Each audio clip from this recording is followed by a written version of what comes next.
بسم الله الرحمن الرحيم. الحمد لله رب العالمين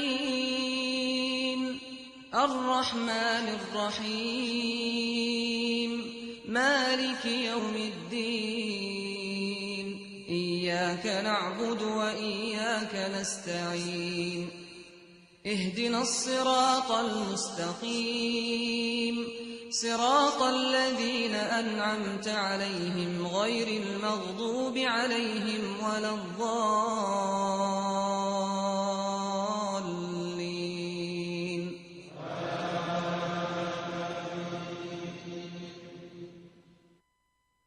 بسم الله الرحمن الرحيم ألف لام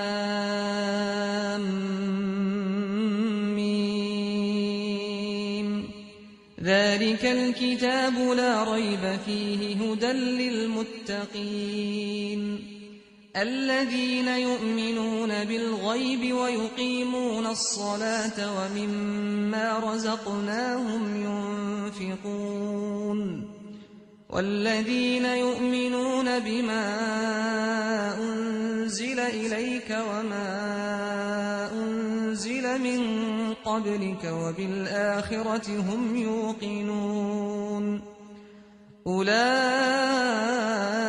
على هدى من ربهم وأولئك هم المفلحون إن الذين كفروا سواء عليهم أأنذرتهم أم لم تنذرهم لا يؤمنون ختم الله على قلوبهم وعلى سمعهم وعلى أبصارهم غشاوة ولهم عذاب عظيم ومن الناس من يقول آمنا بالله وباليوم الآخر وما هم بمؤمنين يخادعون الله والذين آمنوا وما يخدعون إلا أنفسهم وما يشعرون في قلوبهم مرض فزادهم الحمد لله والصلاة والسلام على أشرف المرسلين وعلى آله وأصحابه ومن والاه. Nous louons Allah subhanahu wa ta'ala, le très haut, le très miséricordieux, Allah qui nous a donné le jour d'aujourd'hui et qui nous a permis de nous réveiller aujourd'hui dans ce mois, le mois béni, le mois de miséricorde, le mois de commerce avec Allah, le mois de rachat, le mois de pardon, le mois de générosité, le mois de patience. Nous le remercions infiniment et nous lui demandons de nous permettre de terminer ce mois de Ramadan dans les bonnes conditions, tout en effaçant nos péchés et tout en faisant descendre la miséricorde, sa grâce, sa miséricorde sur nous.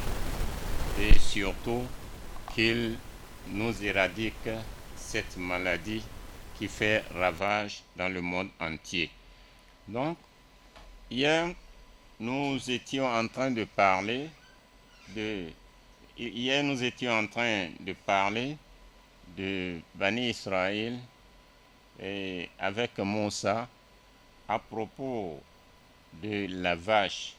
Nous étions en train de parler de la vache et nous allons continuer dans le même cadre, Inch'Allah.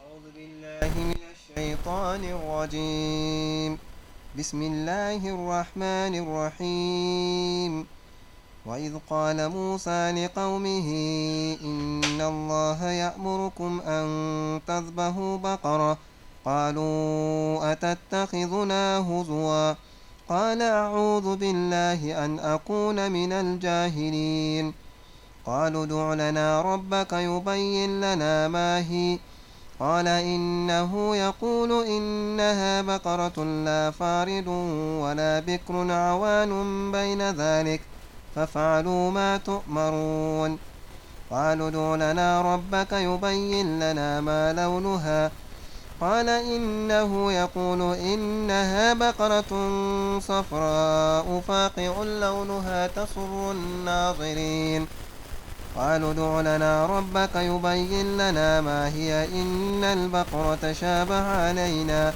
وإنا إن شاء الله لمهتدون قال إنه يقول إنها بقرة لا ذلول تثير الأرض ولا تسقي الحرث مسلمة لا شية فيها قالوا الآن جئت بالحق فذبحوها وما كادوا يفعلون وإذ قتلتم نفسا فادارأتم فيها والله مخرج ما كنتم تكتمون فقلنا اضربوه ببعضها كذلك يحيي الله الموتى ويريكم آياته لعلكم تعقلون. Alhamdulillah, louange à Allah le très haut, le très miséricordieux. Allah subhanahu wa ta'ala, il nous rappelle de ce qui s'est passé entre les Bani Israël et Moussa à propos de l'histoire de la vache. Et la vache, c'est le nom qui a été donné à ce chapitre. Pourquoi la vache? Et qu'est-ce qu'il y a lieu de voir et d'entendre à propos de la vache? Alors, Allah subhanahu wa ta'ala, il nous dit que وَإِذْ قَالَ مُوسَى لِقَوْمِهِ إِنَّ اللَّهَ يَأْمُرُكُمْ أَن تَذْبَحُوا بَقَرَةً. Lorsque le prophète Moussa, il dit à son peuple, lorsqu'ils sont venus le voir, pour qu'ils puissent s'enquérir de celui qui a tué ce notable, et Moussa s'est adressé à Allah subhanahu wa ta'ala, alors la réponse était que vous allez tuer une vache. S'il se contentait de prendre n'importe quelle vache pour la tuer, l'affaire serait réglée. Mais comme les Bani Israël, ils sont trop durs, ils sont compliqués, plus ils amènent des difficultés, des complications, Allah multiplie aussi pour eux des difficultés et des complications. Sans oublier que les Bani Israël, ils ont trop embêté les prophètes. Ils ont beaucoup embêté les prophètes. Chaque fois qu'on leur envoie un prophète, ils causent beaucoup de nuisances à leurs prophètes. Ils sont arrivés à tuer en un seul jour 70 prophètes, un seul jour. Et ceux qui sont des pieux parmi eux ont vu la gravité de ce qu'ils ont fait et se sont révoltés. 300 pieux fervents parmi eux se sont révoltés. Ils ont encore tué les 300 là. Donc, imaginons la gravité et la cruauté de ces gens. Prenons aussi par exemple le peuple du prophète Daoud, le peuple du prophète David. Et on leur a interdit d'aller à la pêche tous les samedis. Ils n'ont pas respecté cette interdiction.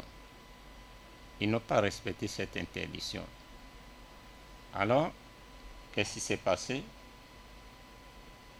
Au départ, ils ont écouté, ils respectaient, mais le Satan est parti voir l'un d'eux pour leur dire, mais on ne vous a pas interdit d'aller à la pêche, mais allez seulement. mais vous n'allez pas seulement pêcher les poissons, mais vous pouvez aller à la mer. Alors ce monsieur, un samedi, il est parti, il a vu ce qui se passe. Qu'est-ce qui se passe? Tous les poissons viennent à la surface. Il y a la marée, un grand nombre de poissons.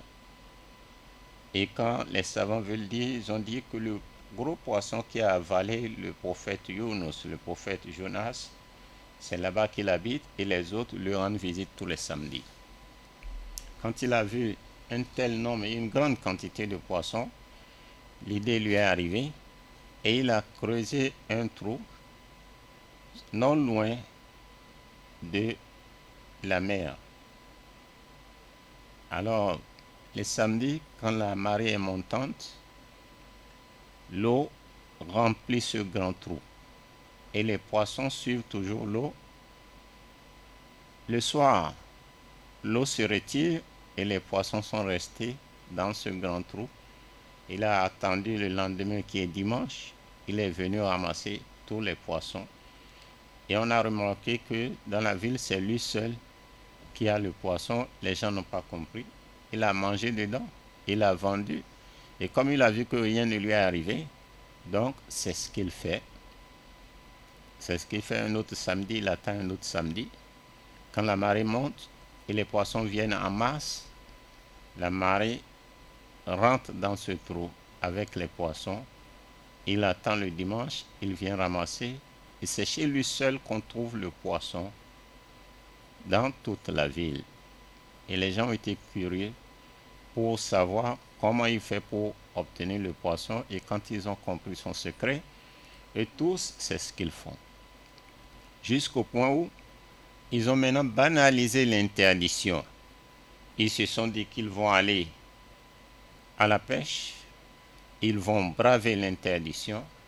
Donc ils sont partis un samedi, ce qui leur a été interdit depuis longtemps. Arrivés là-bas, ils sont divisés en trois groupes. Un groupe a dit qu'ils vont pêcher. Le deuxième groupe a dit qu'ils ne vont pas pêcher et ils vont aussi défendre les autres de pêcher.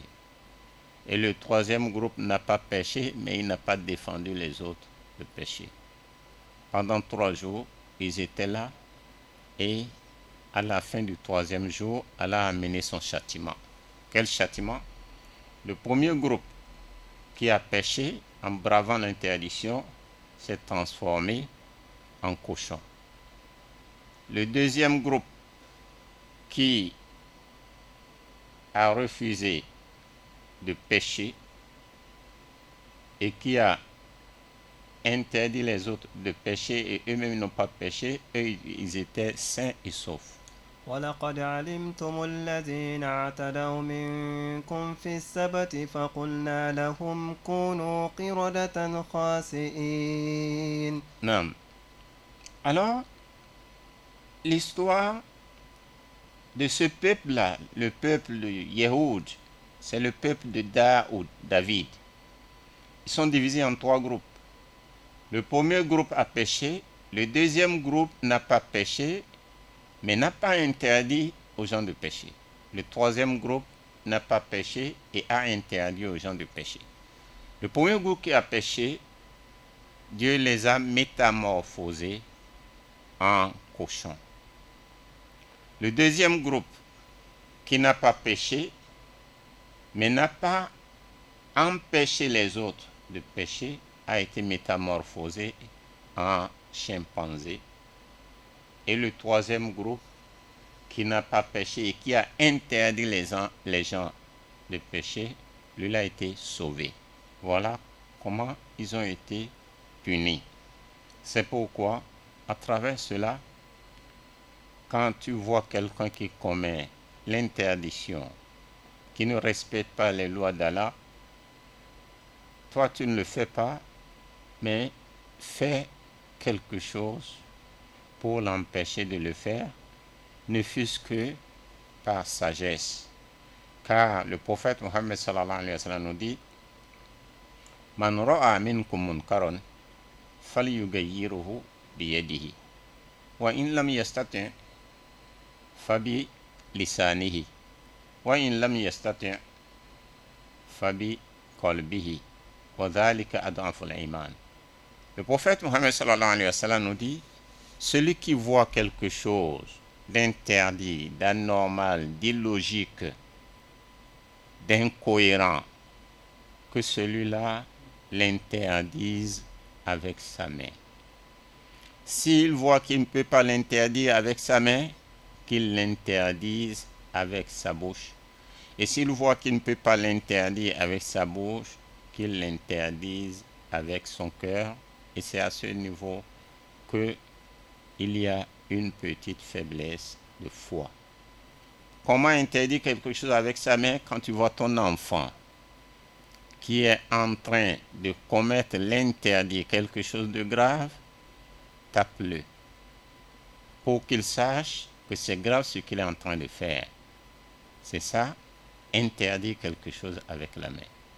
Quand tu vois ton enfant, que cet enfant est déjà grand, il est déjà responsable, tu ne peux pas le taper, alors là où tu le vois en train de braver l'interdit, alors il faut lui parler en le moralisant. Parle-lui, interdis-lui ça avec la bouche. Et si tu vois que ça, c'est un père, un oncle, une tante, que tu ne peux pas lui interdire ça ni avec la main ni avec la bouche, alors tu rejettes l'action qu'il est en train de commettre avec le cœur, et en le rejetant avec le cœur, quitte l'endroit où il est en train de faire ceci. Donc, voilà les trois groupes des Yéhoud, de Daoud, du prophète David, qui n'ont pas respecté l'interdiction de pécher un samedi. Allah les a divisés en trois groupes. Il y a le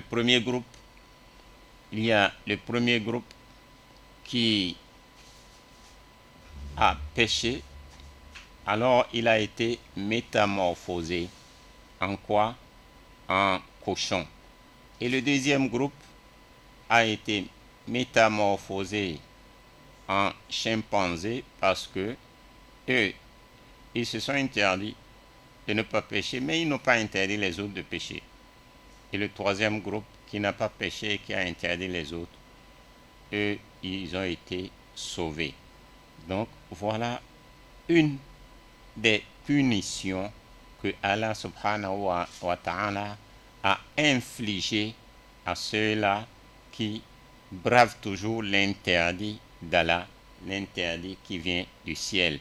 Et de plus, ces gens-là, les Yéhoud du prophète Daoud, ces Yéhoud, Allah subhanahu wa ta'ala, toujours pour leur faire miséricorde, Allah subhanahu wa ta'ala leur a recommandé de prendre le jour du vendredi comme le jour de fête.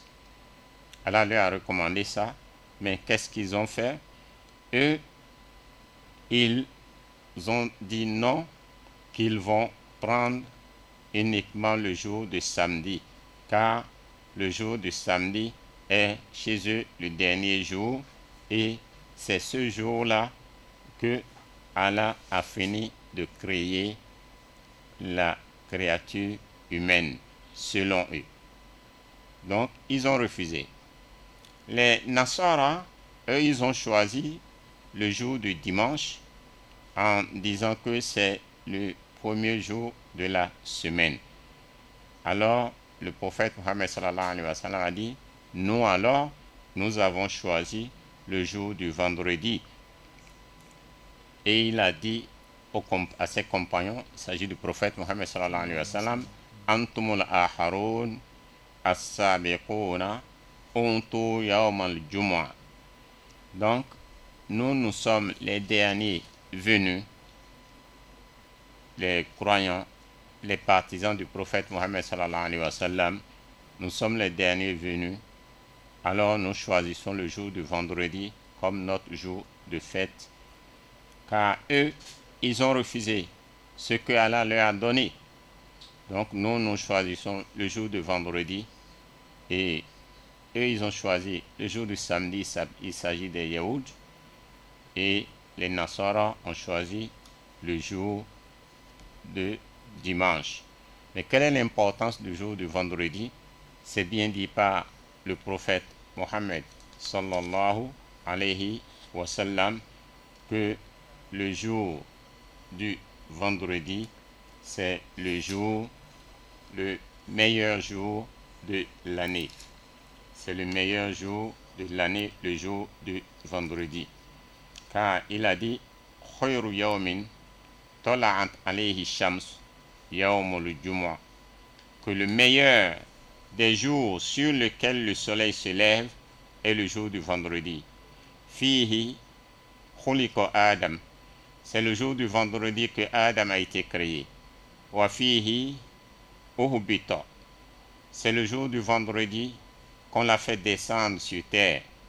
Wa fihi tiba, c'est le jour du vendredi qu'on a accepté son repentir. Wa fihi tazawwaja bi Hawa, c'est le jour du vendredi qui s'est marié à Hawa. Wa fihi mata, c'est le jour du vendredi qu'il est mort.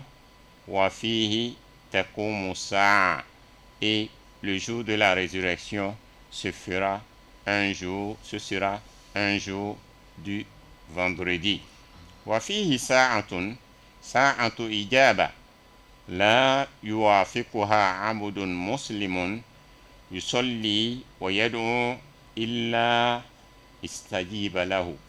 Donc, le jour du vendredi, il y a un moment précieux dedans où lorsque le fils d'Adam, le croyant, prie et invoque Allah, son invocation est totalement agréée et acceptée. Wa tilka sa'a hiya akhiru sa'a min al-jumu'ah, et ce moment-là, ce moment précieux-là, c'est le dernier moment, c'est la fin, la dernière partie du jour, la fin de la journée. Donc, voilà l'importance du jour du vendredi, et voilà ce qui s'est passé pour ceux qui n'ont pas respecté et ont bravé l'interdit. Il s'agit des Yaoud. Donc, depuis qu'on parlait des Bani Israël, il n'y a rien que des châtiments sur des châtiments avant que ça n'arrive à l'histoire de la vache. Donc, lorsque ils ont demandé à Moussa alayhi salatu wassalam de demander à son Seigneur, celui qui a tué leur notable, Moussa leur a répondu d'aller tuer une vache. وإذ قتلتم نفسا فادارأتم فيها والله مخرج ما كنتم تكتمون قال إنه يقول إنها بقرة لا ذلول تثير الأرض ولا تسقي الحرث مسلمة لا شية فيها قالوا الآن جئت بالحق فذبحوها وما كادوا يفقهون. Naam. Alors, qu'est-ce qui s'est passé? Ce qui s'est passé est qu'il y a un notable très riche parmi les Bani Israël. Il n'a pas eu d'enfant durant toute sa vie. Il est devenu vieux et très vieux. Mais il a des enfants avec lui qui sont les enfants de son oncle. Ces enfants-là sont pressés de prendre son héritage, donc ils veulent qu'il meure vite. Et comme ils sont pressés et ce monsieur ne meurt pas, il est toujours vivant, 2 de ses enfants ont pris alors la décision de le prendre une nuit et de l'amener dans un autre quartier, et là-bas ils l'ont tué. Ils l'ont tué nuitamment et ils sont venus. Quand ils l'ont tué, ils sont venus. Le lendemain, ils ont commencé à le chercher un peu partout jusqu'à ce qu'ils sont partis le trouver dans le quartier. Et ils ont maintenant commencé à accuser les habitants du quartier que c'est eux qui ont tué leur père. Alors, les autres se sont défendus, c'est là où ils sont tous partis chez le prophète Moussa, alayhi salatu wassalam, de poser la question à Allah pour qu'on puisse connaître le meurtrier. قالوا ادع لنا ربك يبين لنا ما هي قال وإذ قال موسى لقومه إن الله يأمركم أن تذبحوا بقرة قالوا أتتخذنا هزوا قال أعوذ بالله أن أكون من الجاهلين قالوا ادع لنا ربك يبين لنا ما هي قال إنه يقول إنها بقرة لا فارض ولا بكر عوان بين ذلك فافعلوا ما تؤمرون قالوا ادع لنا ربك يبين لنا ما لونها قال إنه يقول إنها بقرة صفراء فاقع لونها تسر الناظرين قالوا ادع لنا ربك يبين لنا ما هي إن البقرة شابه علينا وإنا إن شاء الله لمهتدون قال إنه يقول إنها بقرة لا ذلول تثير الأرض ولا تسقي الحرث مسلمة لا شية فيها قالوا الآن جئت بالحق فذبحوها وما كادوا يفعلون وإذ قتلتم نفسا فادارأتم فيها والله مخرج ما كنتم تكتمون نعم وإذ قتلتم نفسا فادارأتم فيها والله مخرج ما كنتم تكتمون. Alors, qu'est-ce qui s'est passé?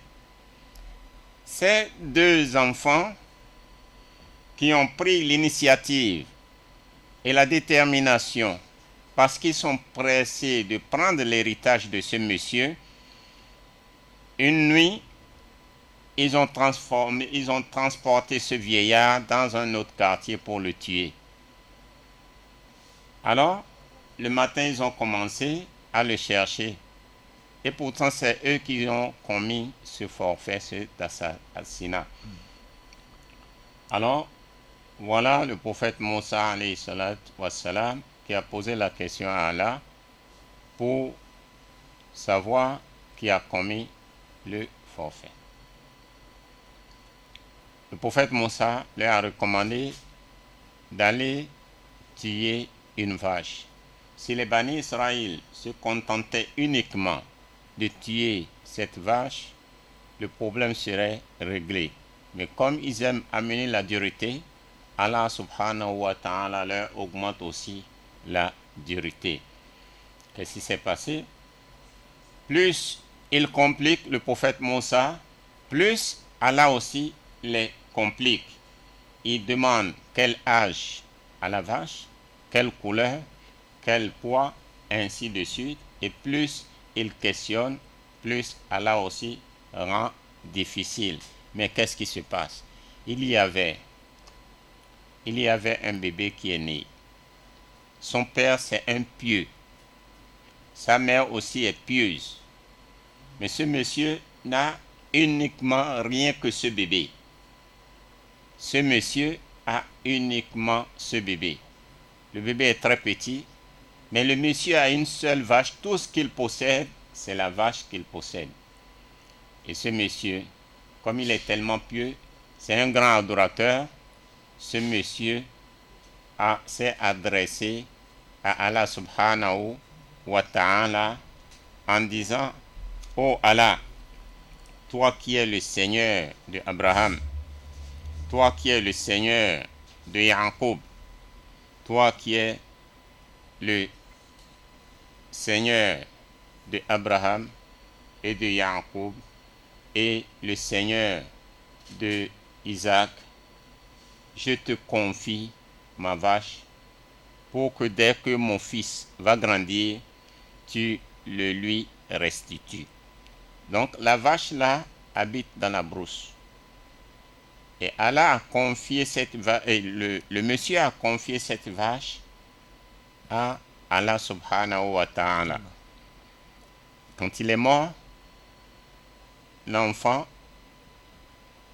c'est sa maman qui prend soin de cet enfant jusqu'à ce que quand l'enfant a grandi, l'enfant aussi a pris le comportement de son père et de sa mère.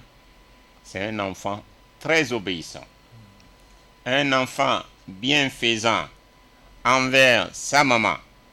Le matin, si cet enfant se lève, il part à la forêt pour chercher des fagots. Il part vendre ça au marché. Il divise les fagots là en 3. Il part vendre ça au marché et il divise l'argent en 3. Il prend une part pour sa propre nourriture. Il prend une deuxième part pour la nourriture de sa maman. Et il prend aussi une troisième partie pour faire l'aumône. Ça d'accord. Voilà comment il divise l'argent du fagot qu'il est parti chercher à la brousse. Et le soir, il repart encore à la forêt pour chercher du fagot. Puisque c'est des gens très pauvres, ils n'ont rien.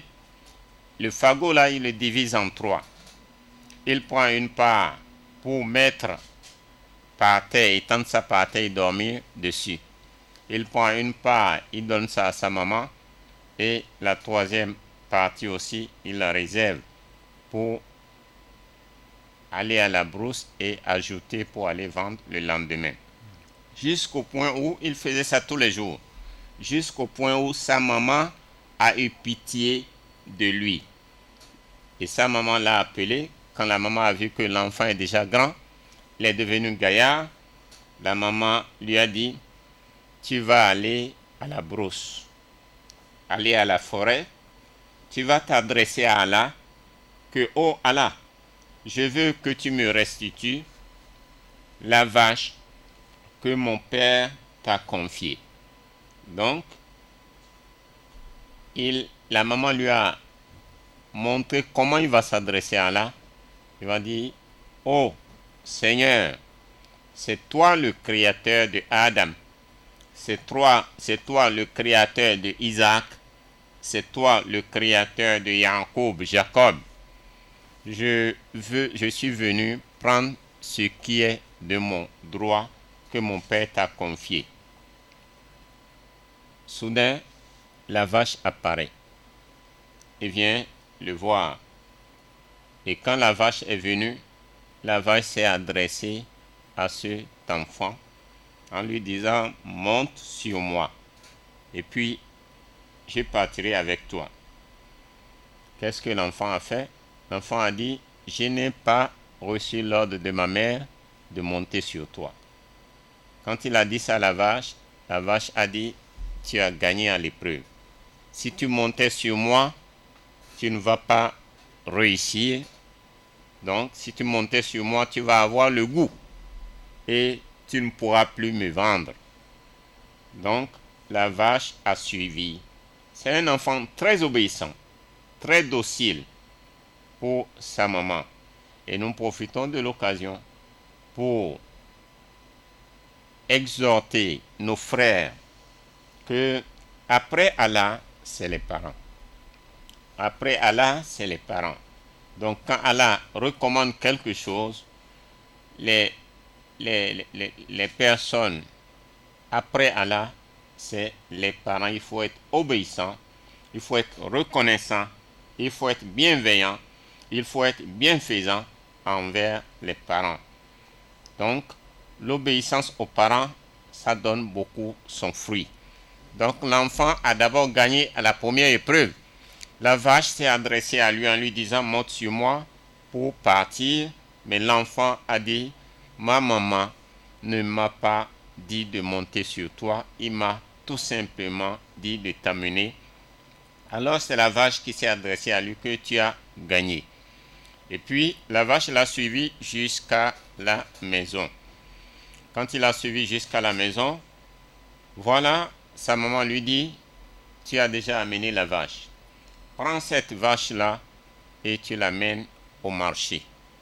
Tu la vends à 3 dirhams. 3 dirhams. C'est comme si nous disions que tu vends ça. Si nous allons prendre comment on vend la vache chez nous ici, Donc, c'est comme si on lui dit, vends ça à 300 000. Pas moins que ça. La maman lui a dit ça. Et s'il y a encore un changement là-bas, ou bien s'il y a le changement de situation là-bas, il faut toujours m'informer. Ne fais rien sans m'informer. Surtout ça, nous qui sommes des enfants, il faut qu'on soit très obéissants à nos parents. On ne doit rien faire sans recevoir le conseil, l'ordre, les directives de nos parents, les sentiments de nos parents. Donc, la maman lui a dit, s'il y a des changements là-bas au marché, tu m'informes avant de faire quoi que ce soit. Donc, ce monsieur, ce jeune homme, quand il est parti au marché, un monsieur est venu vers lui pour lui dire que la vache là, tu la vends à combien? Le jeune homme a dit que je la vends à 300 000. C'est comme je la vends à 3 dirhams. Le monsieur a dit, moi je veux te l'acheter à 6 dirhams. C'est-à-dire s'il disait, je vais l'acheter à 300 000 fois 2, ça fait 600 000. Mais n'informe pas ta maman, ne dis rien à ta maman. Alors le monsieur a dit, non, il faut que je parle à ma maman d'abord. Il est parti à la maison, il a informé sa maman. La maman lui a dit, d'accord, tu vends ça à 3 dirhams. Ou bien si c'est chez nous à l'heure actuelle, tu vends ça à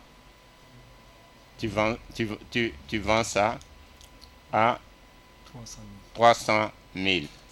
Alors, il part, il repart pour aller dire au monsieur que ma maman a... Non, tu vends ça à 600 000 plutôt. Comme le monsieur a doublé le prix. Et le monsieur lui a dit de ne pas informer sa maman. Le jeune homme a insisté qu'il doit informer sa maman, qu'il ne peut rien faire sans informer sa maman. Donc la maman a accepté qu'il vende ça à 600 000. Il est parti. Il a vu le monsieur au marché. Il lui a dit, ma maman a accepté de vendre ça au prix que tu as dit.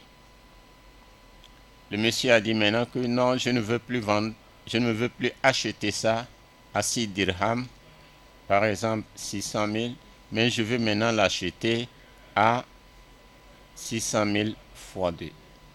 Donc, 12 dirhams, qui, par exemple, nous disons 1 200 000. Et le monsieur lui a dit, il ne faut pas dire ça à ta maman, que le reste là redeviendra à toi. Alors le monsieur a dit, non, jamais. Je vais aller dire ça à ma maman d'abord, avant d'accepter. Il est retourné chez sa maman. Il a informé sa maman. La maman lui a dit que celui-là que tu as vu au marché, ce n'est pas un homme, c'est un ange. Retourne vers lui. Dis-lui de te donner des conseils. Qu'est-ce que tu dois faire de cette vache? Cela montre que aucun enfant ne doit se dire qu'il connaît et qu'il est intelligent, qu'il est plus rusé que ses parents. La maman a su que ce monsieur, en même temps, à travers ce qui s'est passé, que ce monsieur n'est pas un homme, c'est un ange qui s'est transformé en un être humain. Si l'enfant voyait l'argent et suivait l'argent et voit qu'il est tellement rusé, il va vendre la vache au prix que le monsieur lui a demandé et il va perdre. Donc, quand il est revenu dire à sa maman, la maman a compris que ce jeu-là, ce n'est pas le jeu d'un homme, c'est un malaïka. Alors, la maman a dit à son fils, retourne chez ce monsieur pour lui dire de te donner des conseils. Est-ce que tu dois vendre la vache ou bien ne pas la vendre, ou bien te donner des conseils sur la vache. Alors, quand le jeune homme est parti au marché, il a dit ça à ce monsieur, et le monsieur lui a dit, ne vends pas la vache. Garde ta vache à la maison. Il y a certaines personnes que le prophète Moussa va envoyer vers vous pour venir acheter cette vache. Il faut leur vendre ça au prix que remplira. Il faut le vendre à l'or qui va remplir la peau de cette vache. Donc c'est le prix là, c'est à ce prix là qu'il faut vendre la vache. C'est-à-dire si on tuait la vache et on enlevait sa peau, l'or qui va remplir cette peau là, c'est à ce prix qu'il faut vendre la vache. L'enfant a compris, il est retourné à la maison avec la vache et voilà, comme les Bani Israël étaient en train de torpiller le prophète Moussa alayhi salatu wassalam sur la description de la vache qu'on doit tuer, Allah, pour récompenser ce monsieur qui était déjà mort et qui est pieux, pour récompenser sa femme qui est pieuse et pour récompenser l'enfant qui est obéissant. Donc nous prenons l'occasion pour exhorter, nous les enfants, toutefois que nous avons nos pères, nos mères, nous leur devons obéissance. Car Allah subhanahu wa ta'ala, il a recommandé dans le Saint-Coran en disant wa qada rabbuka alla ta'budu illa iyyah wa bil walidayni ihsanan imma yablughanna 'indaka al-kibara ahaduhuma aw kilahuma fala taqul lahumā uffin wa la tanharhumā wa qul lahumā qawlan karīmā. Donc Allah subhanahu wa ta'ala, il a décrété, ton Seigneur a décrété de ne adorer autre chose que lui, Allah. Après avoir adoré Allah, wa bil walidayni ihsana, il faut être bienfaisant envers les deux parents. Bienfaisant envers les deux parents, pas les adorer, mais il faut être bienfaisant envers les deux parents, docile, obéissant. Tout ce que les parents vous recommandent, il faut les faire. Même si les parents ne partagent pas la même religion que toi, tu leur dois obéissance. Tu leur dois respect. Quand tu obéis à tes deux parents, tu es béni. Car la bénédiction se trouve sous la plante des pieds de nos parents. Donc, l'enfant doit être obéissant et prendre soin de ses parents. Imma yablughanna indaka al-kibara ahaduhuma aw kilahuma, même si tes deux parents sont devenus vieux et vieillards, soit c'est l'un, soit c'est les deux, tu leur dois le respect. Fala taqul lahumā uffin, ne leur jamais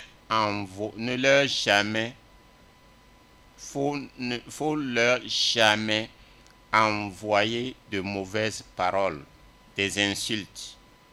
Car celui qui insulte ses parents, son propre enfant va l'insulter. Ça fait partie des péchés que Allah n'attend pas le jour de la résurrection pour punir. Celui qui tape ses parents, son propre enfant va le taper dans ce bas monde d'abord avant qu'il ne meure. Donc, le châtiment de la désobéissance aux parents, ça commence ici, dans ce bas monde, avant le jour de la résurrection. Et il va recevoir les châtiments de sa désobéissance envers ses parents, d'abord, avant de trouver les châtiments de l'au-delà. Wala taqul lahumā uffin wala tanharhumā, faut pas les dénigrer, faut pas les sous-estimer, car aujourd'hui on voit des enfants qui négligent leurs parents, qui laissent leurs parents souffrir, qui abandonnent leurs parents à la souffrance. Il y a des enfants qui insultent leurs parents, c'est très grave, c'est très grave. Il faut éviter cela. C'est Dieu qui a recommandé d'être obéissant envers les parents. Wa qul lahumā qawlan karīmā, il faut toujours honorer la bonne parole envers les parents. c'est recommandé par Allah subhanahu wa ta'ala. Car un jour, Sayyidina Omar, radiyallahu anhu, quelqu'un est venu le voir pour lui dire: oh, le chef des croyants, j'ai ma mère qui est devenue vieillard. Elle ne peut plus rien faire. Elle n'a plus de force. Elle ne peut plus rien faire seule. Pour manger, je dois lui mettre la nourriture dans la bouche. Si il faut qu'elle se soulage, elle fait tout sur moi. Est-ce que j'ai rendu les peines que je lui dois? Alors, Omar lui répond que tu n'as même rien fait. Alors le monsieur s'étonne pour dire: même jusque-là, je n'ai rien fait. Omar a dit: oui, et je vais te le démontrer. Quand tu étais bébé, tu faisais de pareil. Quand tu étais bébé, ta maman mettait la nourriture dans ta bouche? Non, il a dit oui. Quand tu te soulageais sur ta maman? Non, oui. Quel était le sentiment de ta maman à ce moment-là? Et ce monsieur a dit: ma maman était contente, elle chantait même quand elle lavait mes selles. Elle était tellement contente et elle me souhaitait la longévité. Et Omar lui pose la question: maintenant que toi aussi tu es en train de faire la même chose à ta maman, tu lavais ses excréments, tu es en train de lui mettre la nourriture dans la bouche, quel est ton sentiment? Il a dit: ah, vraiment, je ne suis pas content, je souhaite qu'elle meure vite. Donc, Omar lui dit: donc tu n'as pas rendu les peines. Tu n'as pas rendu les peines. C'est à cause de ça que personne ne peut rembourser les parents sur la souffrance qu'ils ont eue sur nous. Donc voilà un enfant docile obéissant à ses parents, et regardez la récompense que cet enfant a eue. Il a fallu qu'on remplisse la peau de cette vache de l'or, et c'est ça le prix de cette vache. Alors voilà, grâce à l'obéissance à Allah d'abord que son père et sa mère ont eu, et grâce à l'obéissance du fils envers ses parents, ils sont devenus riches à travers une vache qui était détenue par une famille pauvre. Et c'est ça qui a fait que les Bani Israël qui cherchaient celui qui a tué leur notable, ils ont acheté cette vache avec une très très forte somme. Et quand ils ont acheté cette vache, وَإِذْ قَتَلْتُمْ نَفْسًا وإذ قتلتم نفسا فادارأتم فيها والله مخرج ما كنتم تكتمون نعم. فقلنا اضربوه ببعضها كذلك يحيي الله الموتى ويريكم آياته لعلكم تعقلون. Non. Allah subhanahu wa ta'ala s'adresse à eux que: rappelez-vous lorsque vous commîtes un meurtre qui suscita une discorde entre vous, Allah cependant révéla ce que vous aviez dissimulé en vous faisant acheter cette vache à un montant très très très cher, parce que Allah veut récompenser une famille obéissante et un enfant obéissant à ses parents. À travers votre désobéissance et votre perversité et votre ingratitude, Allah a fait que vous avez acheté cette vache très chère, et à travers cette somme, Allah a récompensé une famille obéissante. Alors, quand ils ont acheté la vache, ils sont partis voir le prophète Moussa alayhi salatu wassalam pour lui demander: maintenant la vache est là, qu'est-ce qu'on va en faire? Et le prophète Moussa alayhi salatu wassalam leur a dit: فَقُلْنَا ضْرِبُوهُ بِبَعْضِهَا كَذَلِكَ يُحْيِي اللَّهُ الْمَوْتَى وَيُرِيكُمْ آيَاتِهِ لَعَلَّكُمْ تَعْقِلُونَ. Et Allah subhanahu wa ta'ala a dit, il faut qu'ils égorgent la vache et qu'ils prennent la langue de cette vache, qu'ils tapent le cadavre, et ils ont suivi, ils ont appliqué, ils ont fait ceci, et le monsieur s'est levé, il s'est ressuscité. Il s'est ressuscité avec du sang qui coule. Il s'est ressuscité et il a dit que c'est tel et tel qui m'ont tué. Et ceux-là qui l'ont tué, ce sont les 2 enfants qui étaient avec lui, les enfants de son oncle. Ils étaient tellement pressés de prendre ses biens parce que ce monsieur n'a pas d'enfants et le monsieur a une longévité, donc ils étaient tellement pressés de prendre l'héritage. Ils ont droit à son héritage, mais ils sont tellement pressés. C'est pourquoi ils l'ont tué. Et comme dans la Torah, le livre qui a été révélé au prophète Moussa, les lois sont dedans. Alors, on a appliqué la loi sur ces 2 individus qui ont tué leurs parents. ثم قست قلوبكم من بعد ذلك فهي كالحجارة أو أشد قسوة وإن من الحجارة لما يتفجر منه الأنهار وإن منها لما يشقق فيخرج منه الماء وإن منها لما يهبط من خشية الله وما الله بغافل عما تعملون. Naam. Alors, on a appliqué la loi sur ces 2 individus. Parce que la loi se trouve dans la Torah, le livre qui a été révélé au prophète Moussa, alayhi salatu wassalam. La loi est que, puisqu'ils ont tué quelqu'un, les 2 personnes-là n'ont plus droit à l'héritage. Et cette loi-là s'applique aussi dans le Saint-Coran, que quand un parent meurt, si l'un des enfants a été à l'origine du décès de ce parent, automatiquement cet enfant n'a plus droit à l'héritage. Et c'est ça qu'on a appliqué à l'époque de Moussa, et les 2 enfants, ils n'ont pas droit à l'héritage, et de plus, ils ont tué ces 2 enfants parce qu'ils ont tué leurs parents.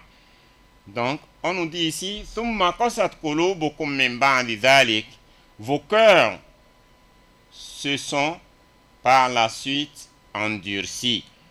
Ils sont devenus comme des rocs, ou même plus durs, car parmi les rocs, il en est d'où jaillissent des ruisseaux, d'autres qui se fendent pour laisser couler l'eau, et d'autres encore qui s'affaissent par crainte d'Allah. Allah n'est pas inattentif à ce que vous faites. Donc, à travers ce verset, nous voyons comment les Bani Israël avaient les cœurs durs. Ils avaient les cœurs durs. Et ici, Allah subhanahu wa ta'ala a comparé la dureté des cœurs à la dureté des montagnes. Les montagnes, nous savons que les montagnes sont tellement dures, pour les casser, ce n'est pas facile. Allah nous fait comprendre qu'il y a des cœurs qui sont plus durs que les montagnes.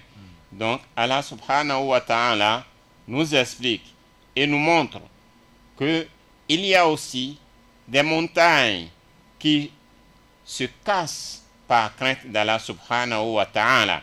Et il y a des montagnes d'où sortent des cours d'eau. Il y a des montagnes qui font sortir des cours d'eau. Donc, Allah subhanahu wa ta'ala est en train de nous expliquer les diverses qualités des cœurs en les comparant aux montagnes. Non. أفتطمعون أن يؤمنوا لكم وقد كان فريق منهم يسمعون كلام الله ثم يحرفونه من بعد ما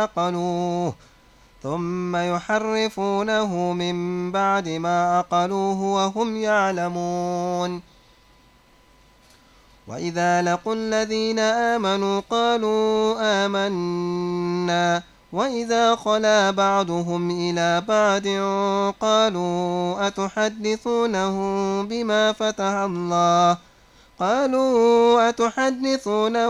بما فتح الله عليكم ليحاجوكم به عند ربكم أفلا تعقلون أفتطمعون أن يؤمنوا لكم وقد كان فريق منهم يسمعون كلام الله ثم يحرفونه من بعد ما عقلوه وهم يعلمون. Espérez-vous que les Juifs embrassent votre foi alors que certains d'entre eux se sont permis, après avoir entendu et compris les paroles d'Allah, de les déformer de façon délibérée. Effectivement, les Juifs, ils connaissent très bien l'islam.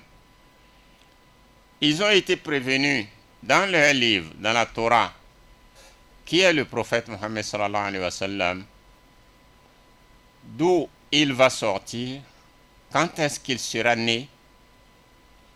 Ils savent très bien que c'est lui le dernier des prophètes. Ils connaissent tout sur lui, surtout leurs savants. Mais ils ont déformé les paroles divines. Ils ont tout changé. Donc ça vient d'eux. Alors si nous voyons ce qui se passe aujourd'hui, ça ne nous étonne pas. وإذا لقوا الذين آمنوا قالوا آمنا وإذا خلا بعضهم إلى بعض قالوا أتحدثونهم بما فتح الله عليكم ليحاجوكم به عند ربكم أفلا تعقلون. وإذا لقوا الذين آمنوا قالوا آمنا. Alors, quand ils rencontrent les fidèles, ils disent nous croyons. C'est-à-dire quand ils rencontrent les croyants, les musulmans au prophète Mohammed sallallahu alayhi wa sallam, les adeptes du prophète Mohammed sallallahu alayhi wa sallam, ils leur disent nous croyons.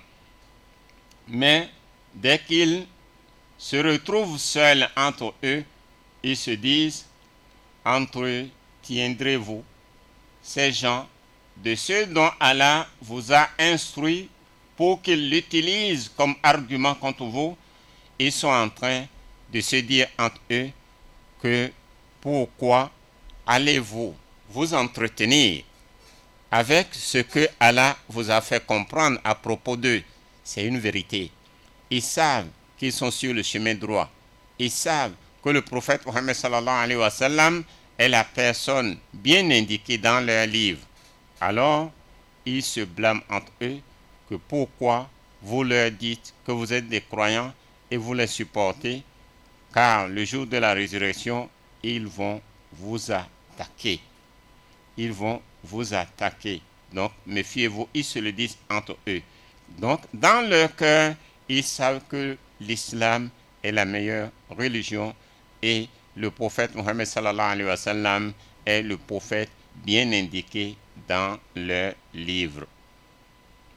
أولا يعلمون أن الله يعلم ما يسرون وما يعلنون. نعم.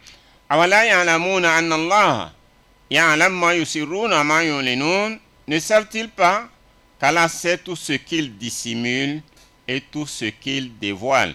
Ils ignorent que au moment où ils se retrouvent entre eux et se blâment, ils croient que Allah n'est pas au courant de ce qu'ils sont en train de dire, ce qu'ils sont en train de cacher dans leur cœur et ce qu'ils sont en train de dire et de dévoiler entre eux. Alors, ومنهم أميون لا يعلمون الكتاب إلا أماني وإن هم إلا يظنون ومنهم أميون لا يعلمون الكتاب إلا أماني وإن هم إلا يظنون. D'ailleurs, certains d'entre eux sont des illettrés. Leur connaissance des Écritures n'est que souhait et conjecture. نعم. فويل للذين يكتبون الكتاب بأيديهم ثم يقولون هذا من عند الله ليشتروا به ثمنا قليلا فويل لهم مما كتبت أيديهم وويل لهم مما يكسبون. نعم. Allah subhanahu wa ta'ala est en train de les maudire parce que ce qu'ils sont en train de faire, ils croient qu'ils sont intelligents.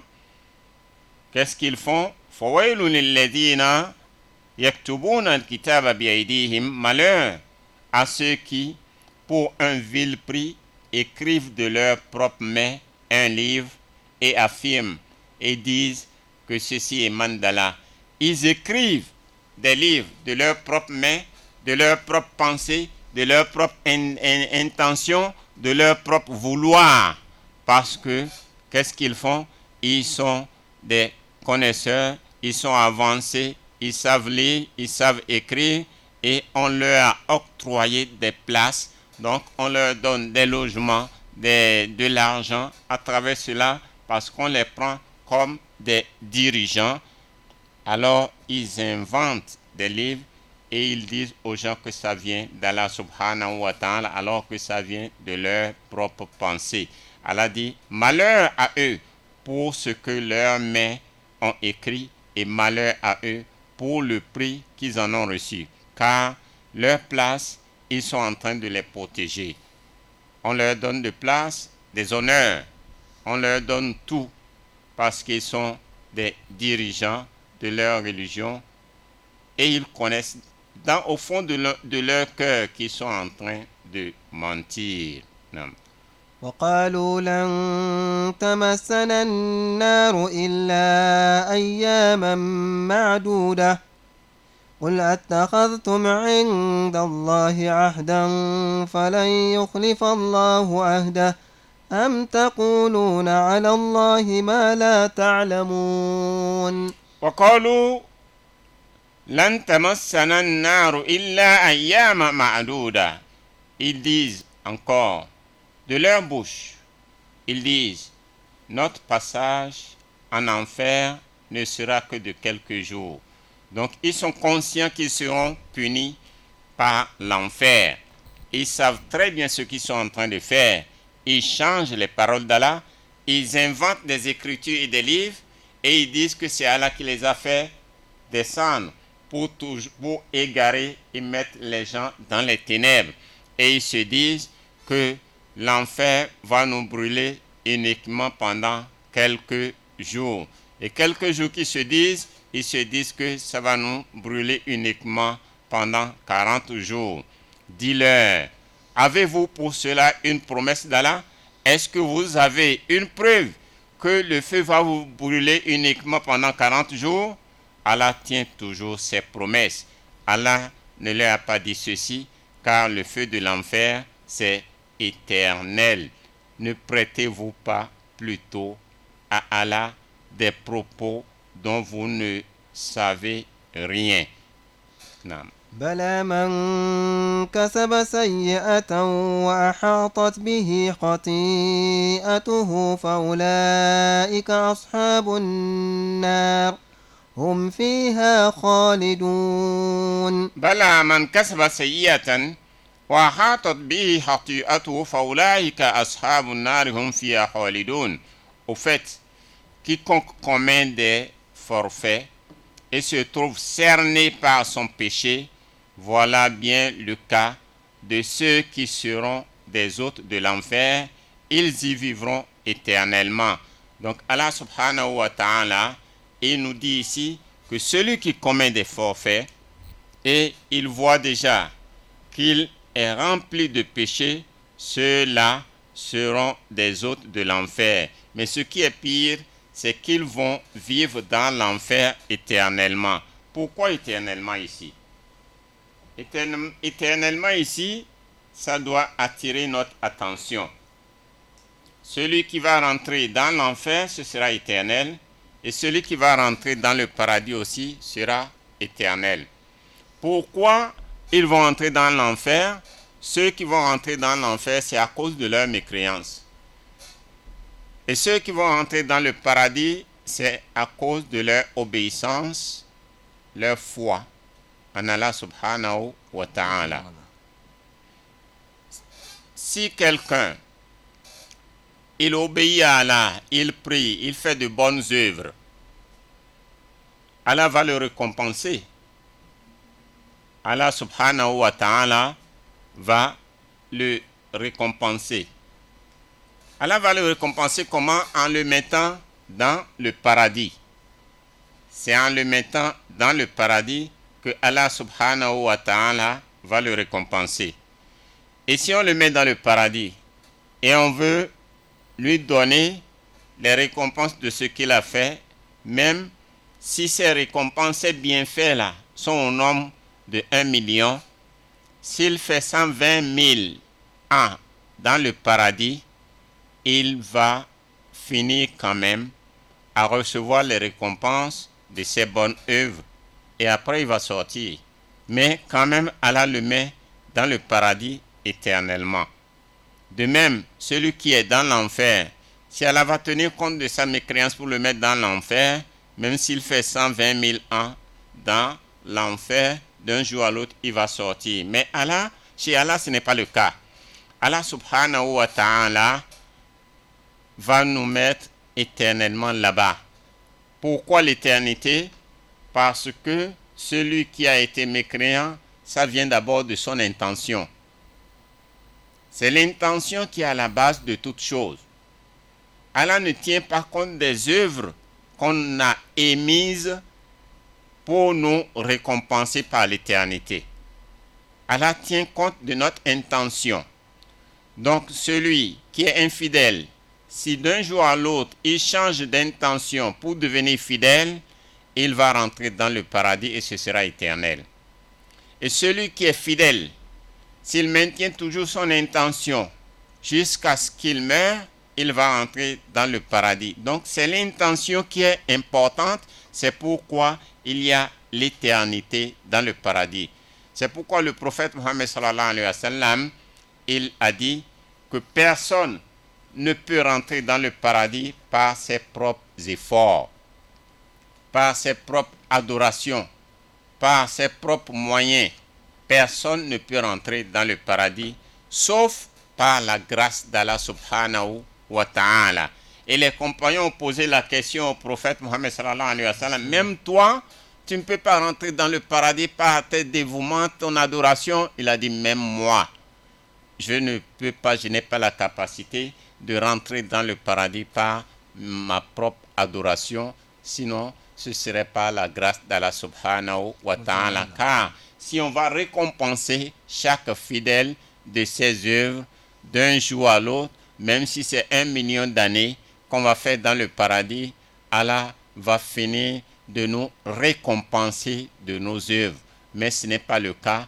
Allah a choisi l'éternité pour nous dans le paradis. C'est parce que notre intention était de mourir croyant.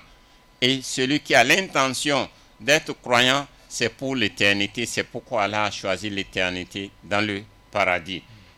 Prenons l'exemple du prophète Idriss qui avait demandé qu'on lui fasse visiter le paradis.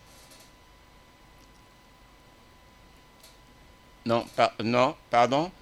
Le prophète Idriss, il avait demandé qu'on lui montre la balance avec laquelle on va peser les œuvres. C'est avec une seule balance qu'on va peser nos œuvres. Qu'on soit 10 milliards sur terre, c'est avec une seule balance. Et quand on lui a montré la balance, il a vu que l'assiette, la balance a 2 assiettes. Une seule assiette de la balance est plus vaste, large que les cieux et la terre. Une seule assiette, un seul côté de la balance. Alors le prophète a posé la question à Allah, « Oh Allah, quel est le serviteur qui va œuvrer jusqu'à remplir une assiette de ces 2 assiettes pour pouvoir entrer dans le paradis ?» Et Allah lui dit, « Seul avec ma grâce et ma miséricorde, il va remplir cette balance-là. » Cela nous montre que nos efforts, notre durée de vie, notre énergie, notre connaissance ne peuvent pas nous suffire pour pouvoir travailler pour rentrer dans le paradis si ce n'est la grâce d'Allah subhanahu wa ta'ala. Wallazina amanu. والذين آمنوا وعملوا الصالحات أولئك أصحاب الجنة هم فيها خالدون. Et ceux qui croient, quant aux croyants qui accomplissent les bonnes œuvres, ils seront dans le paradis où ils demeureront éternellement. Donc, sachons que la grâce d'Allah va nous mener dans le paradis. Ce n'est pas notre effort, ce n'est pas notre connaissance, ce n'est pas notre énergie, ce n'est pas notre durée de vie qui pourra nous amener au paradis. Nam. وإذا أخذنا ميثاق بني إسرائيل لا تعبدون إلا الله وبالوالدين إحسانا وذي القربى واليتامى والمساكين وقولوا للناس حسنا وأقيموا الصلاة وآتوا الزكاة ثم توليتم إلا قليلا منكم وأنتم معرضون. نعم. وإذ أخذنا ميثاق بني إسرائيل. Rappelez-vous, lorsque nous reçûmes votre engagement, vous, enfants d'Israël, quel est cet engagement? La ta'budu illa Allah wa bil walidayni ihsana wa zil qurba wal yatama wal masakin wa qulu lin nasi husna wa aqimus salah wa atu zakat thumma tawallaytum illa qalilan minkum wa antum muridun.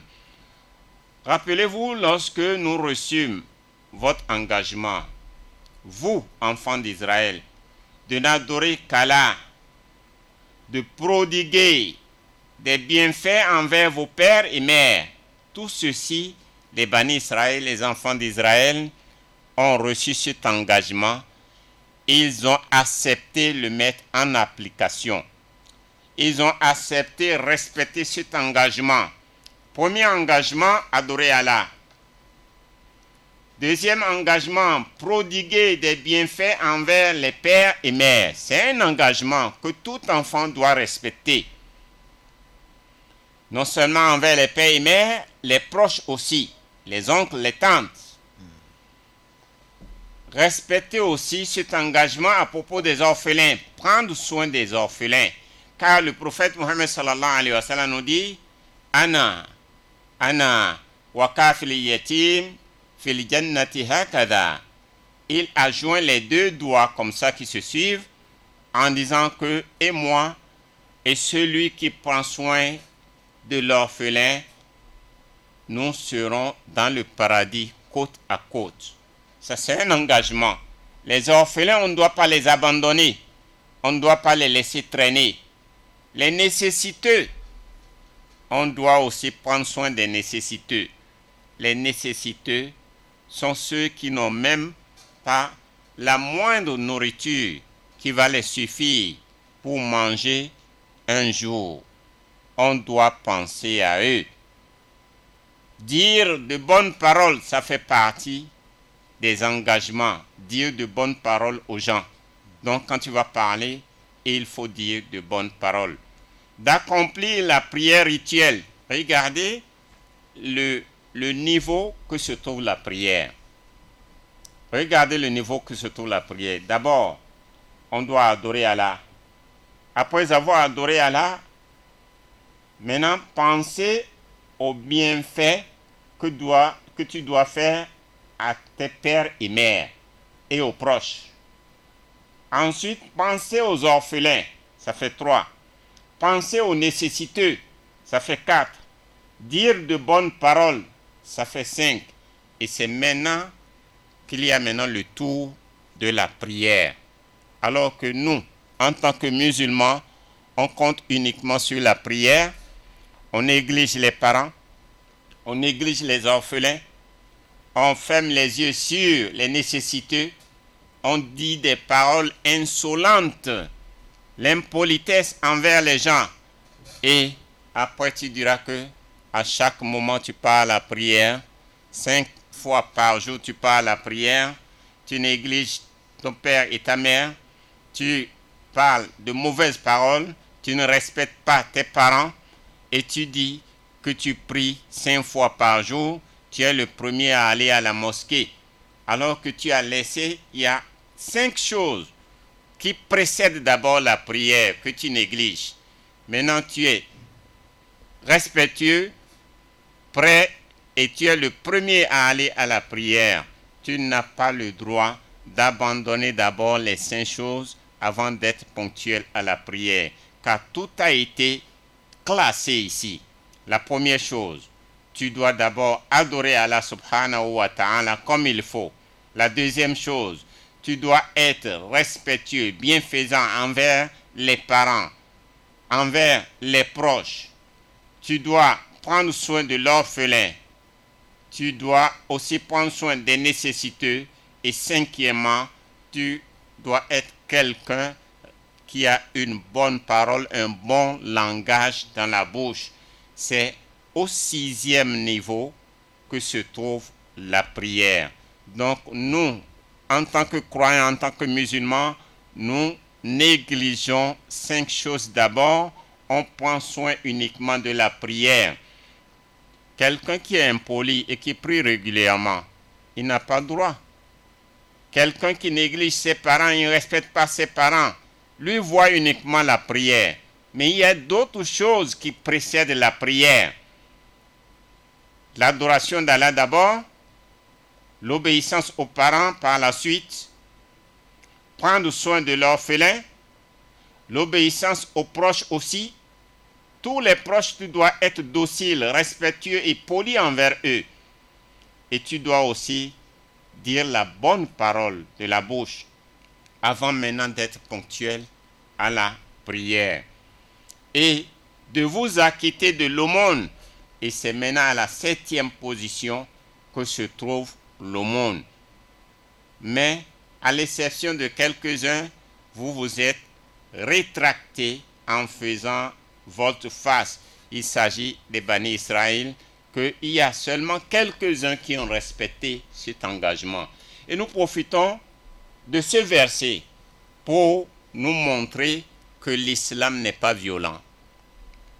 Tout ce qui a été cité ici, il n'y a aucune parole, il n'y a aucun mot de violence. Au contraire, on nous recommande d'avoir le bon langage, de bon langage. On nous le recommande. Donc l'islam interdit la violence.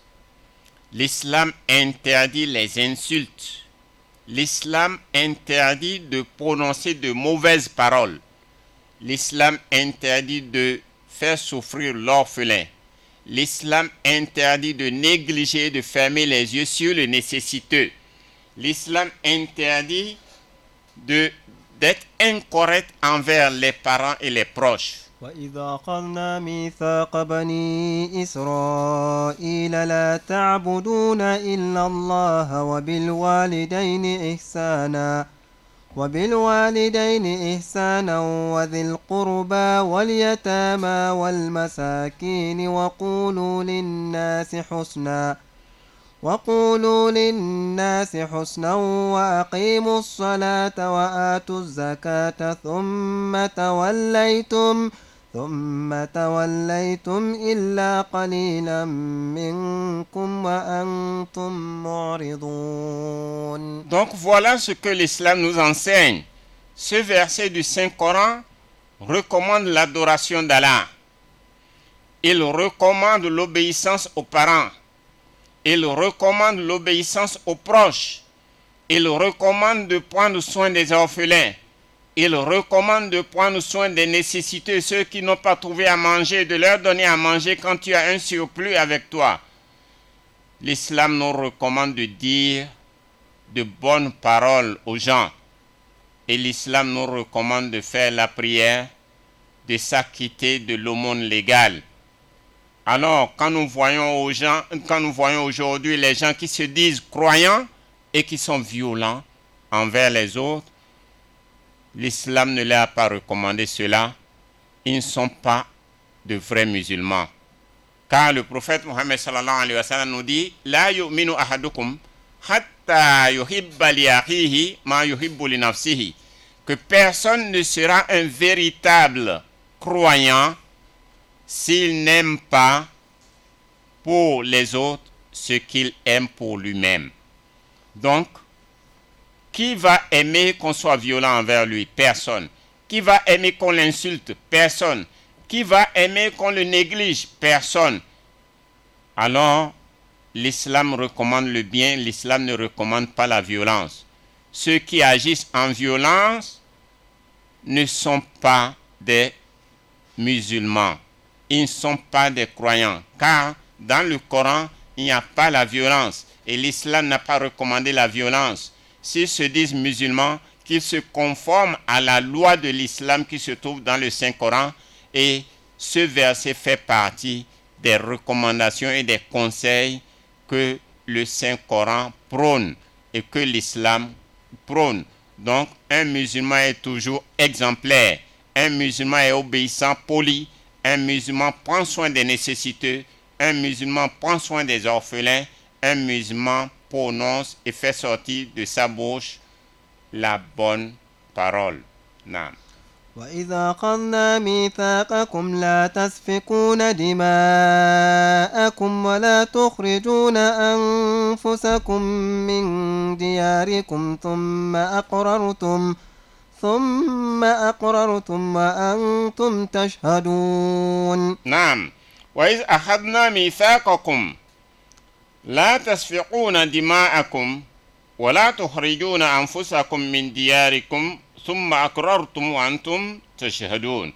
Rappelez-vous, lorsque nous agréâmes votre engagement de ne pas verser votre sang et de ne pas vous expulser les uns les autres de vos habitations, de votre propre aveu, vous y avez souscrit et vous avez témoigné. Allah subhanahu wa ta'ala fait ce rappel aux Bani Israël. Allah subhanahu wa ta'ala leur rappelle ceci. Rappelez-vous que lorsque nous agréâmes votre engagement, quel était l'engagement? Cet engagement se trouvait dans la Torah. C'était bien écrit dans la Torah. C'est un engagement qu'ils connaissent très bien, que ils ne doivent pas se combattre entre eux.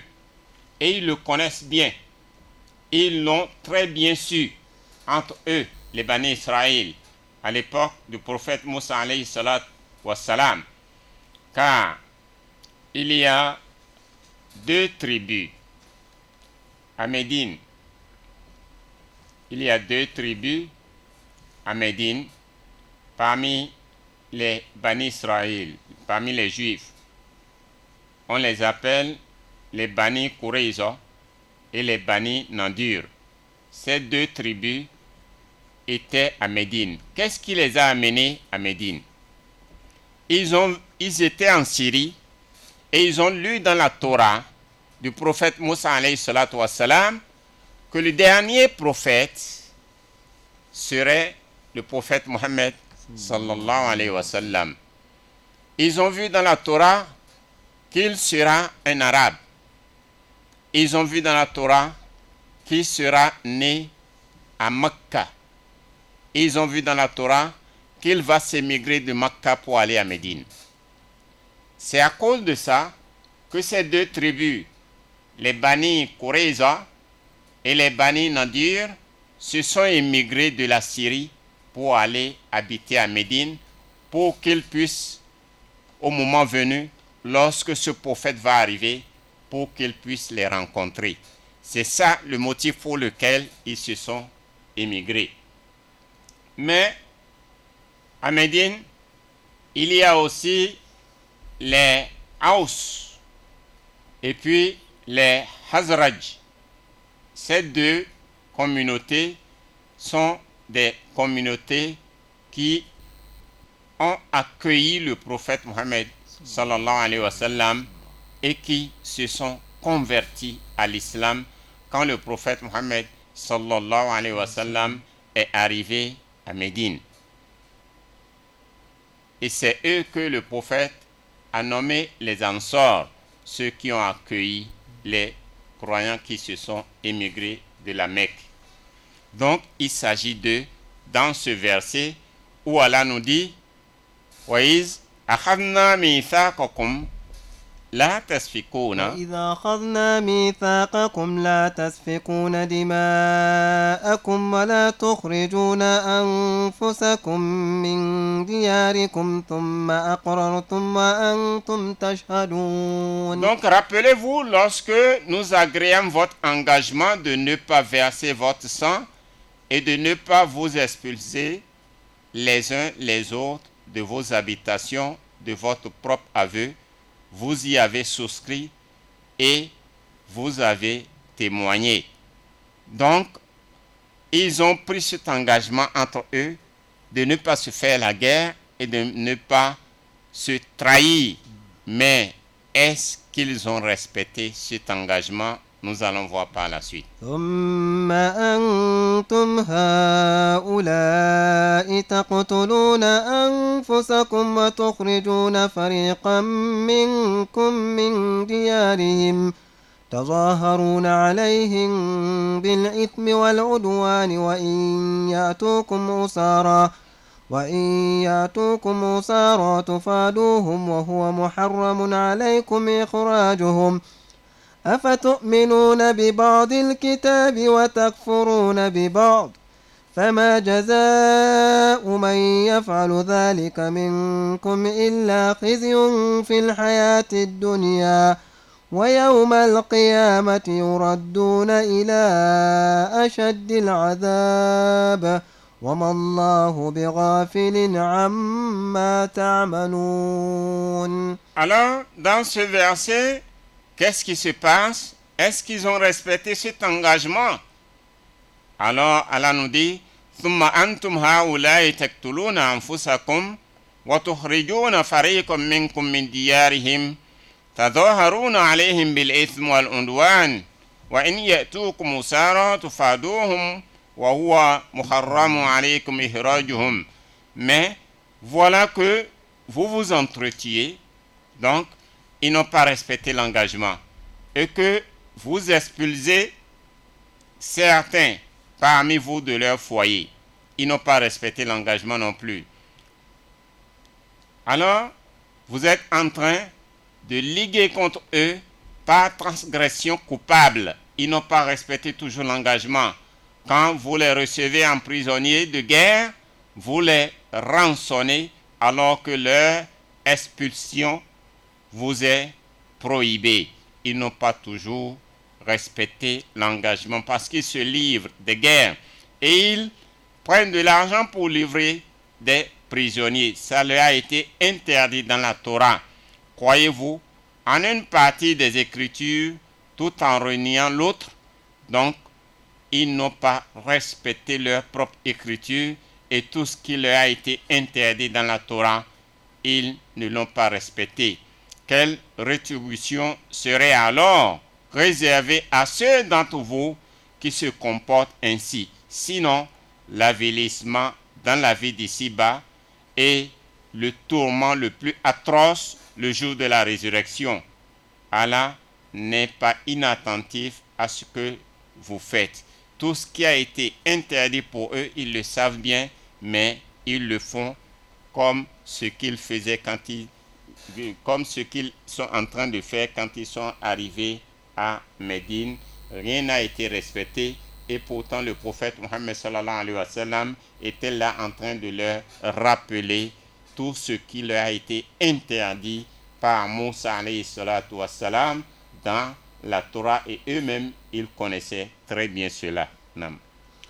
أولئك الذين اشتروا الحياة الدنيا بالآخرة فلا يخفف عنهم العذاب ولا هم ينصرون. À ceux-là, qu'est-ce que nous allons nous attendre de? Rien.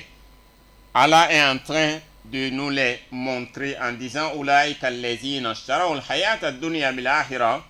Voilà ceux qui ont fait quoi? Ils ont vendu l'au-delà contre la vie d'ici-bas. Ils ont préféré ce bas monde et ils ont vendu l'au-delà.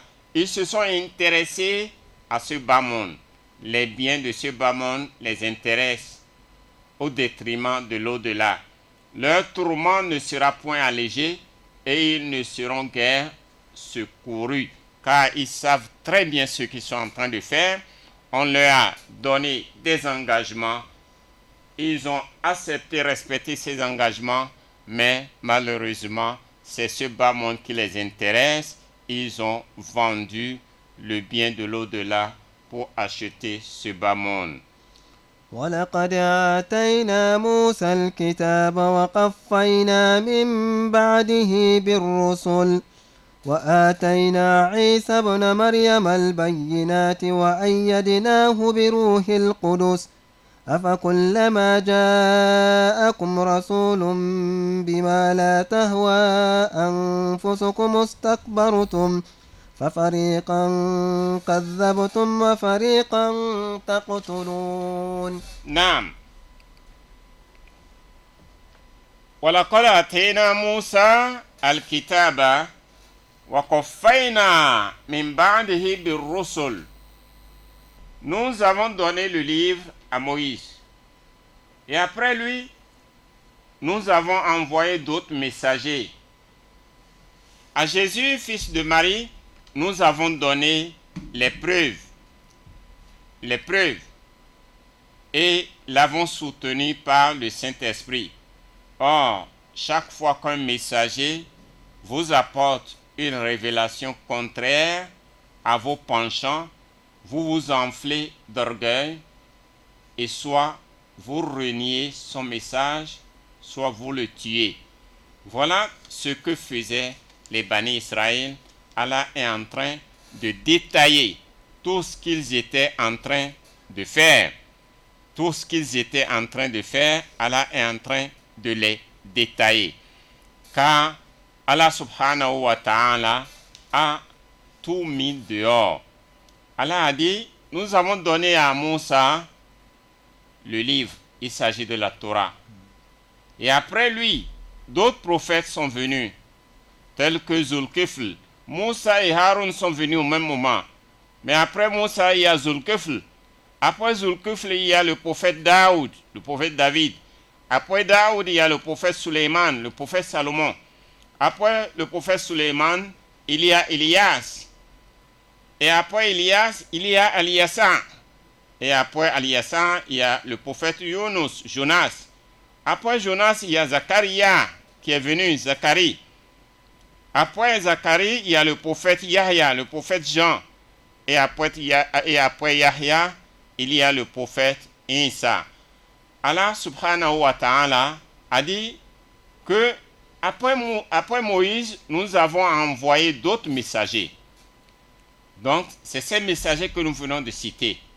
À Jésus, fils de Marie, nous avons donné les paroles et l'avons soutenu par le Saint-Esprit. Car l'ange Gabriel marchait et se déplaçait avec le prophète Isa, alayhi salatu wassalam. Or, qu'est-ce qui se passe avec les Bani Israël? Chaque fois qu'un messager vient les voir avec une révélation contraire à leur penchant, qu'est-ce qu'ils faisaient? Ils s'enflent d'orgueil, ils n'acceptent pas. Et soit ils tuent ce prophète, ou bien ils le renient. Donc les Bani Israël, un seul jour, ils ont tué 70 prophètes. C'est grave. Donc voilà ce qu'ils sont, il faut qu'on les connaisse.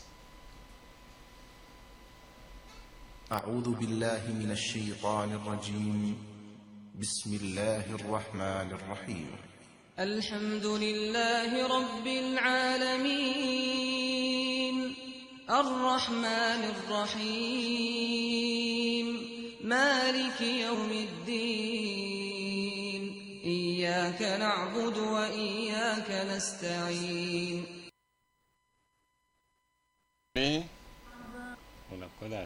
ولقد آتينا موسى الكتاب وقفينا من بعده بالرسل وآتينا عيسى ابن مريم البينات وأيدناه بروح القدس أفكلما جاءكم رسول بما لا تهوى أنفسكم استكبرتم ففريقا كذبتم وفريقا تقتلون وقالوا قلوبنا غلف بل لعنهم الله بكفرهم فقليلا ما يؤمنون. نعم Allah subhanahu wa ta'ala il est en train de nous expliquer que nous avons donné le livre à Moïse.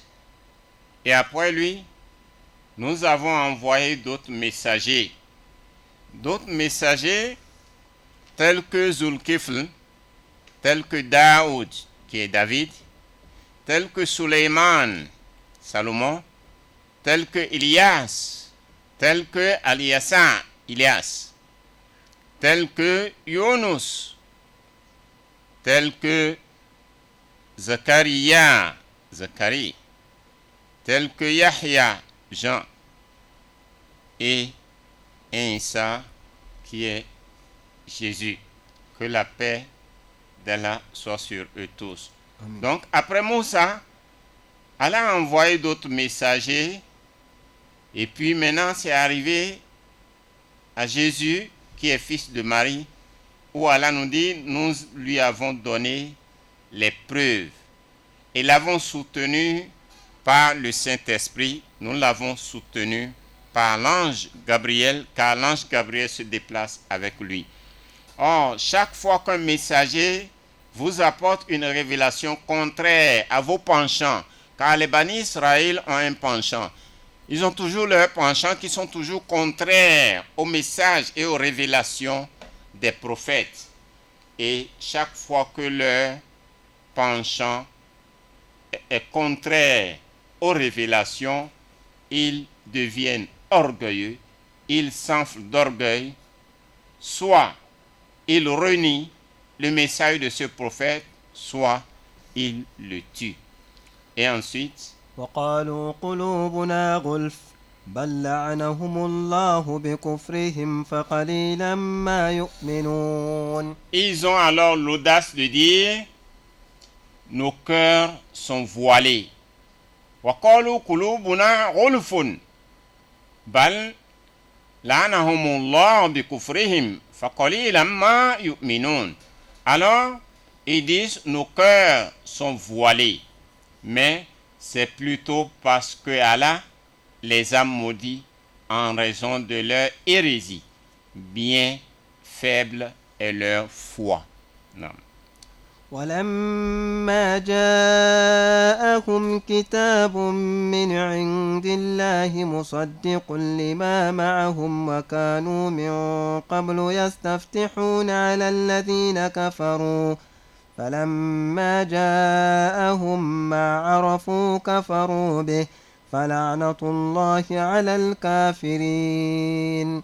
Lorsqu'ils reçurent un livre révélé par leur Seigneur qui confirme ce qu'ils avaient déjà reçu, alors qu'ils se prévalaient auparavant de l'annoncer aux mécréants, quand ils reçurent donc ce qu'ils connaissaient, ils le renièrent, maudits soient les mécréants. Donc, ce sont des gens qui connaissent bien ce qu'ils sont en train de faire, ils reçurent des livres révélés. Et les livres qui précèdent ces livres révélés, ils les ont reçus. Et ils connaissent le contenu de ces livres qui se révèlent. Et sciemment, ils refusent, ils rejettent. Alors, qu'est-ce qui les amène à faire ceci? C'est parce qu'ils sont maudits. Non. بئس ما اشتروا به أنفسهم أن يكفروا بما أنزل الله بغيا أن ينزل الله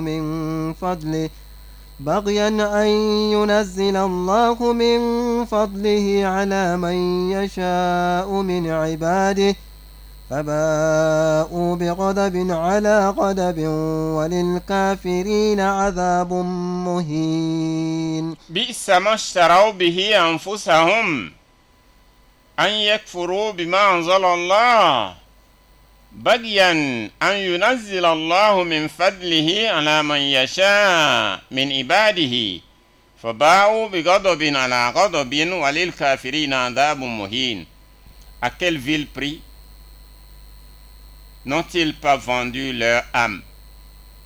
Ils ne croient pas en effet à ce qu'Allah a révélé et s'entêtent à refuser de reconnaître qu'Allah accorde sa grâce à qui il veut parmi ses serviteurs. Ils ont ainsi encouru colère sur colère. Un châtiment humiliant attend les mécréants.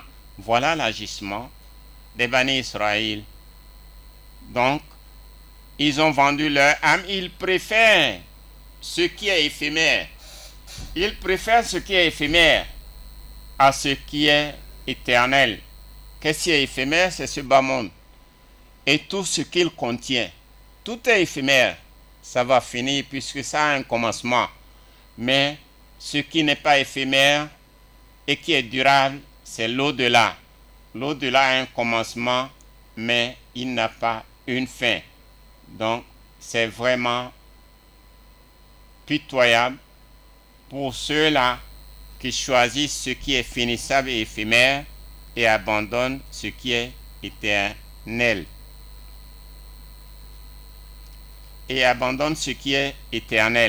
Donc, voilà ce que les Bani Israël ont choisi pour eux-mêmes. Ils ne croient pas à ce que Allah subhanahu wa ta'ala a révélé. Ils ne croient pas à ça. Ils préfèrent ce bas monde. Ils s'accrochent à ce bas monde. Et ils ne font que connaître de colère sur la colère. Qu'Allah nous préserve de tout ceci. Et qu'Allah accepte notre jeûne. Qu'il accepte notre pardon. Et nous demandons à Allah subhanahu wa ta'ala, le très miséricordieux, d'améliorer la santé de notre raïs, de la communauté musulmane, qu'Allah l'aide, qu'Allah l'assiste, qu'Allah améliore sa santé, qu'Allah lui donne beaucoup de force, beaucoup d'énergie pour qu'il amène et continue toujours à faire la tâche que Allah lui a confiée, sans oublier ses collaborateurs, sans oublier toutes les autorités selon leur hiérarchie qui sont en train de nous gérer. Qu'Allah les assiste, qu'Allah les aide, qu'Allah les bénisse, qu'Allah leur donne plus de santé. Et nous n'oublions pas aussi son Excellence, le président du Conseil supérieur des affaires islamiques du Gabon. Qu'Allah l'assiste, qu'Allah lui donne beaucoup de bénédictions, ainsi que à sa famille, ainsi que à tous ceux qui sont à son entourage, sans oublier chaque membre du Conseil supérieur des affaires islamiques du Gabon. Et nous n'oublions pas aussi tous les imams du Gabon, tous les prédicateurs, tous les musulmans qui vivent au Gabon et dans le monde entier. Qu'Allah éradique cette maladie qui fait ravage dans le monde, qu'Allah nous protège, qu'il protège tout le monde, qu'Allah continue toujours à mettre la paix au Gabon, la paix dans le monde entier, et que ce Ramadan soit terminé dans les bonnes conditions. Allahumma salli ala Muhammad wa ala ali Muhammad kama sallaita ala Ibrahim wa ala ali Ibrahim wa barik ala Muhammad wa ala ali Muhammad kama barakta ala Ibrahim wa ala ali Ibrahim fil alamin innaka Hamidum Majid. Subhana rabbika rabbil izzati amma yasifun وسلام على المرسلين والحمد لله رب العالمين. أعوذ بالله من الشيطان الرجيم. بسم الله الرحمن الرحيم. الحمد لله رب العالمين الرحمن الرحيم مالك يوم الدين إياك نعبد وإياك نستعين اهدنا الصراط المستقيم صراط الذين أنعمت عليهم غير المغضوب عليهم ولا الضالين